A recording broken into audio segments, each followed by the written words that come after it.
Hi friends, welcome back to our channel cook like Saraswati. ఈరోజు మనం చూపించే రెసిపీ వచ్చేసి పుల్ల పెరుగుతో సగ్గుబియ్యం బోండాలు. 1 కప్పు సగ్గుబియ్యానికి 1.5 కప్ కర్డ్ వేసి బాగా కలిపి 2 గంటలు నానబెట్టాలి.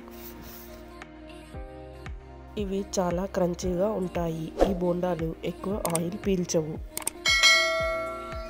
2 గంటల పాటు వీటిని అలానే వదిలేయాలి. 2 hours later.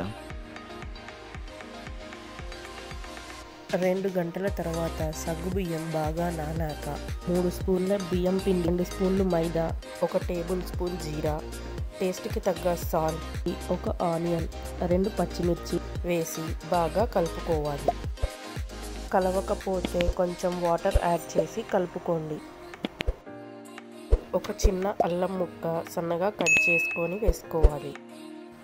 ఇప్పుడు కడాయి పెట్టి ఆయిల్ హీట్ అయ్యాక చూపించిన విధంగా బోండాలను వేసుకోవాలి.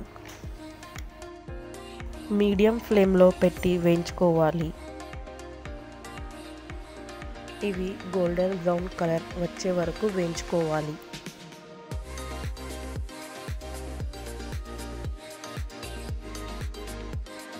అంతే, ఈజీగా క్రిస్పీగా రెడీ అయ్యే స్నాక్. ఈవినింగ్ స్నాక్స్ లాగా చేసుకుంటే బాగుంటుంది.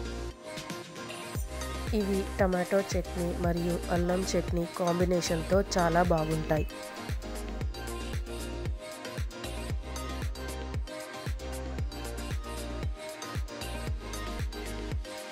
మా రెసిపీ దయచేసి కామెంట్ రూపంలో చెప్పండి. ఈ రెసిపీ కనుక నచ్చినట్టయితే లైక్ చేసి సపోర్ట్ చేయండి. ఇంకో కొత్త రెసిపీస్తో మీ ముందుకి వస్తాం. Until then, by.